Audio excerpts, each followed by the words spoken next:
Hi, everybody. I think we're live. There's always a bit of a delay once I go live. So let me go ahead and exit out so we don't have an echo. Hi, everybody. My name is Galit Ventura Rosen, and this is another week of Women Empowering Women. One of my favorite things to do as a women empowerment and business mentor, as well as a professional speaking mentor, is spotlighting amazing women entrepreneurs. And this week, I have the pleasure of introducing to you Shelly Peterson. And Shelly is a psychic medium and intuitive artist who helps women reclaim their divine feminine power through malas, meditation, and the law of attraction. So Shelly, please share a little bit about your journey and welcome. Hi, thank you so much for having me. I'm so excited to be here. So yeah, I really just started this journey just trying to survive my life. And it's brought me here to this point where I'm ready to share with other women what I'm going through. So I used to be, in a 9-to-5 job and, suffering with depression and anxiety and lots of physical pain from illnesses. And I just realized one day that the only person who could change it was me. And Isn't that mind-blowing? Right? When you finally come to that place. I love that. Yeah. It's not about medicine not to say that medicine isn't necessary, but it's not about seeking other people's advice and medicine and all that self-help books and all of those things. It's not about that. It's really about just empowering yourself to start feeling better. And so I just did that day by day, and here I am. I love some of the words. I'm such a word person. Words to me can mean so much, and especially when they come from a place of passion and purpose like you. So you use the word empower, which I love, of course. And you also stated it was up to me. I was the only one that could do that. And a lot of times as women, especially, we look outwards for others to heal us, for others to protect us, for others to guide us. And there's nothing wrong with that because we all need that. And I'm a big believer in that. But what I love most about your story is that you just realized, wait, I'm going through this, depression and anxiety, and my life isn't what I'm illness. And I better almost take charge of my life, right? Yes. Absolutely. Just take charge of it. Just, stop allowing everyone else to define what is my perfect, right? And reclaiming my own power, which is why I'm so passionate about showing other women that they can absolutely do the same thing in their own lives. Yeah. We seek validation from everyone around us. And the thing is that it puts such a strain on our relationships.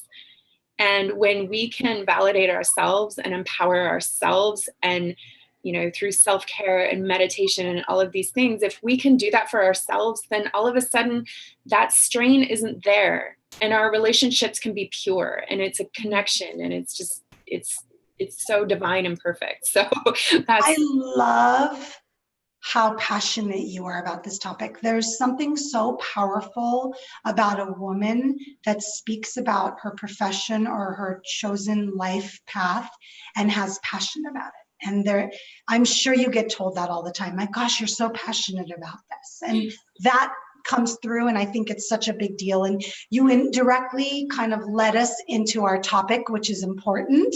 And we're going to be talking today about a very important topic, which is self-care and taking care of yourself, but also how you can do that through different ways such as meditation. So jump right in and let us know what we should be doing. Oh, and the most important part is when you're making the excuse of I don't have time, Shelly's going to counteract that with yes, you do. Yes, yes, you do. Right, Shelly? Absolutely. So I think a lot of us, when we talk about self-care, a lot of us really sort of think about, going and getting our hair done or our nails done or having a day at the spa. And it's really, it goes deeper than that. It is taking a few minutes to just ask your body, what am I feeling right now? And how can I fix it? How can I make it better? Even if it's not wrong, how can I improve it? Because why not? Right? And So self-care to me is having quiet time, which is really hard for moms. And hard for most people. Forget just moms. The logical part is it's hard for moms. I'm a mom of 3, and I remember the world. It's hard as a mom, but it's also difficult for people that just to be silent and to be with yourself. Yes. I reflect back on the time before I was a mom, and you're right. I was busy, busy, busy all the time. We always find things to fill up the empty space. So it really is a matter of choosing what those things are. You can absolutely, take time to have a bath. It doesn't have to be a 20-minute or an hour-long bath. It can be a 5-minute bath if that's all you've got. But isn't it true, Shelly, that once you get in, it usually turns into a 20-minute bath? Because you love it and you're enjoying it. Or even, I'm more of a shower girl. I enjoy a really hot shower, right? Mm-hmm. So I just turn that water up. I put on some candles and leave the lights off. I love the wintertime because it's dark and it lets you do that. But I take that time for me. And it's when you are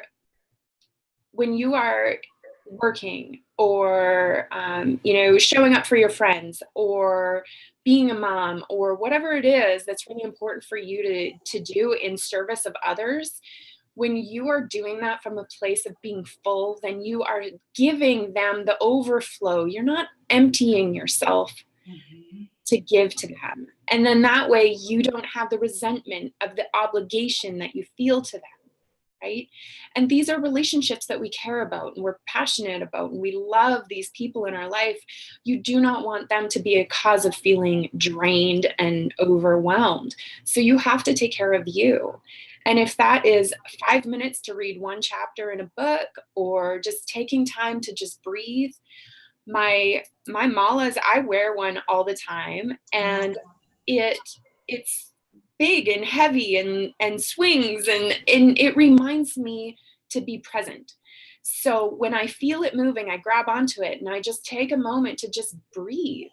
And that is okay. If you do that 20 times in your day instead of taking 20 minutes to meditate, that's okay. Whatever works in your world. And then as you become used to it, as you implement one step, you can expand on it and grow, right? You can build into your meditation practice. You don't have to sit down like a yogi and sit on a pillow for an hour. It doesn't have to be. Which is really nice if you can, and really nice. And I actually suggest that you do figure out a way to do that. But let's switch over for a second, because one of the things you did is you used the word mala. Yes. So for those that don't know what that is, I was telling Shelly, I've got a whole drawer full of bracelets and necklaces. Is that one purple? I can't tell, Shelly. Some of it is. I have one so similar. Okay, no, so that's got the same colors as mine. So I've got one that's just all the purple beads, and I don't know enough about the beads to know what all the different, I learn about them, but I don't remember. But I've got a tour of every single one. This one actually has a lot of them. I was told it has all the different chakra beads, but tell us a little bit about the mala beads and what they mean and what they signify, because I think that it's important for those watching to know, because that's a big part of what you do. Yes. So malas have been used in meditation with monks, and like going back way, I can't even tell you how long. They have 108 beads, and the idea is that you say the mantra that many times, right? And by saying something, by doing it for that long, you're taking that time, you are saying the mantra, which is really getting it in there, right? So I use I am power statements myself. And they're really, really powerful. You become, you start to believe it, right? So if you are saying I am limitless, you may not believe that at the beginning, but by the time you get all the way around, you're going to be feeling that limitlessness. And it's so, so powerful. So that's why there's lots of reasons you'd have to Google for 108, why there's that specific number.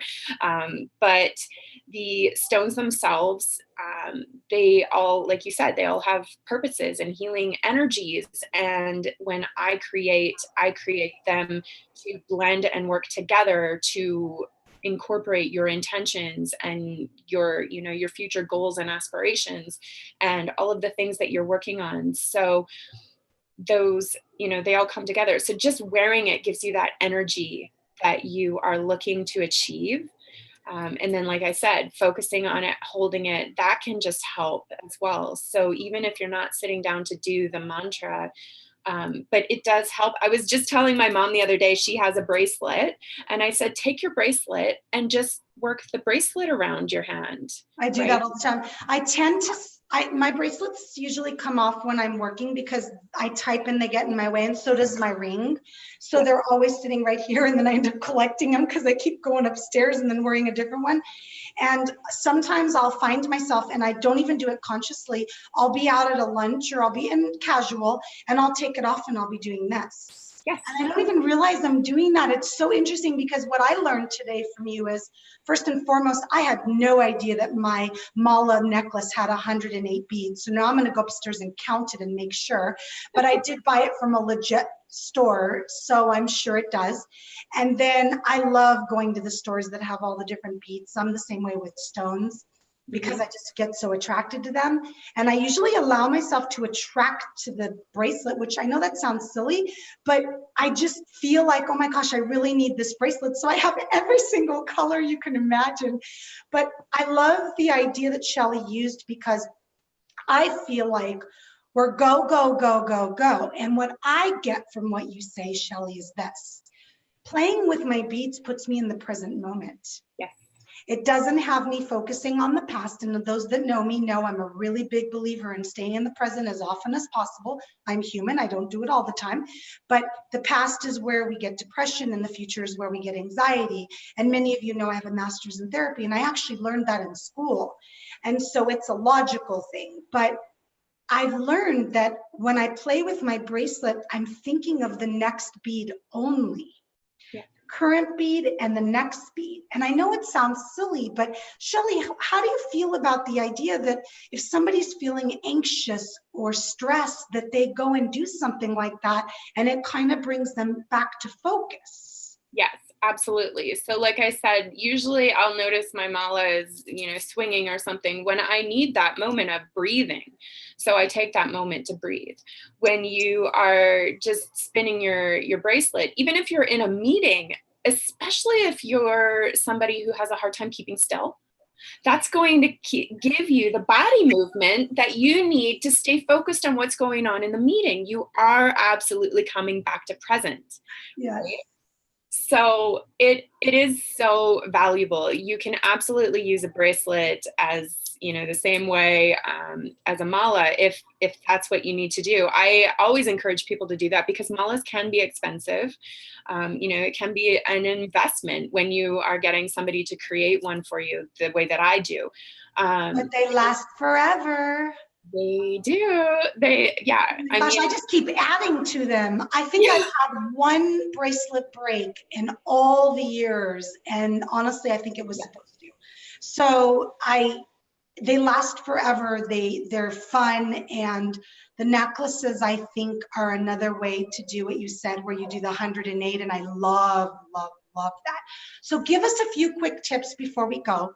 For the busy business woman that says, I have no time for self-care. Are you crazy? You think I can meditate? So, like I said, even if you are in the middle of a meeting, you can absolutely use a bracelet or something to draw your attention back to right now and not be, you know, running off. Just taking moments to intentionally breathe. There's a book, and I'm not going to try and pronounce the author's name, but it's called Peace in Every Breath. And there is, if you can intentionally and purposefully just say, I am breathing in peace right now, and it will take you out of that moment. Because how many times in our day do we become so overwhelmed and frenzied with what's going on around us that we just cannot, we feel like we're going to explode, right? So just take that moment to breathe. Give yourself the oxygen that your body needs. You know, it's begging you for it. That's why you feel that way. So just very, very simple things. It does not have to be a huge time commitment. It doesn't have to be anything, you know, extraneous, you can literally just remind yourself and become aware of breathing. I'm also receiving to tell you to become aware of your words. How are you speaking about yourself? Mm-hmm. One of the most empowering things that you can do is to speak kindly of yourself. And so many of us don't, oh, I'm so clumsy, I'm so lazy, or I didn't clean the house enough today, or, we talk about ourselves in this demeaning way. And when we can become aware of those things, we can really empower ourselves to do better, but to also feel absolutely perfectly okay with how we are showing up in the world as we are. Oh my God. Yeah, and you use the word aware a lot. I love the word aware and choose, and those are very powerful words, choose, aware. And I do think anybody can find the time. And sometimes we don't think of the simplest ideas. So for example, I typically am early to my meetings. It's just because I never know what the traffic's going to be like. So I sit in my car. Why do I need to go into a meeting early? I go in 2 minutes early. I'll sit in my car and I'll close my eyes. I love listening to things. I live with my Bluetooth. And so I have a whole library of different things that I love on my phone that are, you could call them affirmations, but they're not. There's a lot of different things, but find what works for you. I have audiobooks, I have flow dreams, I have meditations. I sometimes just listen to relaxing music. If anybody has Google Music or Amazon Prime, you get a lot of stuff for free. It's crazy the stuff that shows up. So you don't think, wait, what do you mean? 5 minutes before I go into a meeting? Well, yeah, close your eyes in your car for 5 minutes. You're parked. Instead of rushing out of the car and getting into the meeting early and sitting in the waiting room. So I think that Shelly's trying to share with you guys self-care. There's always a way, always, always, always, always, always. And make sure that you recognize that meditation doesn't mean you have to be a guru and start meditating 8 hours a day. But I know that Shelly and I have both had the most amazing experiences with meditation. I get asked a lot how I stay so calm with everything I deal with in my life. And I don't mean bad things, I just do a lot. And I always share with people because I make sure I bring myself back to calm, bring myself back to center. So I think your ideas are wonderful, wonderful. Thank you so much. And no more excuses. No more excuses. So Shelly, tell everybody how they can reach out to you for your mala beads, as well as you don't just make the mala beads and give those out. You also offer services from your passion business to others. I do, yes. I offer psychic readings as well as healings is something that I'm bringing in as well for services. I do create the malas and the jewelry as well, but I'm also teaching the law of attraction as a way of life. And I'm so, so excited about that. I have an online program, so that's available to you as well. And you can find me at shellypeterson.com or at Shelly Peterson Malas on Instagram and Facebook. And yeah, I would love to have. So before we go, for those that don't know, why don't you briefly tell us what teaching law of attraction means? So the law of attraction, a lot of times I find that people, as they're introduced to it, believe that it's about money and cars and trips and things, just like the stuff that we can accumulate as humans. But for me, law of attraction is living in flow. It is having amazing relationships. It is always being connected to the exact people I need to be connected with. You, for example, right in the right moment. It is, having all of the amazing experiences and feeling really good about your very moment right now, all the time. It is, not experiencing pain and struggle and depression and anxiety because we are choosing a better way. And we're not fighting against the law of attraction because it is working just like gravity, whether you know it or not. And yeah, it's really important to work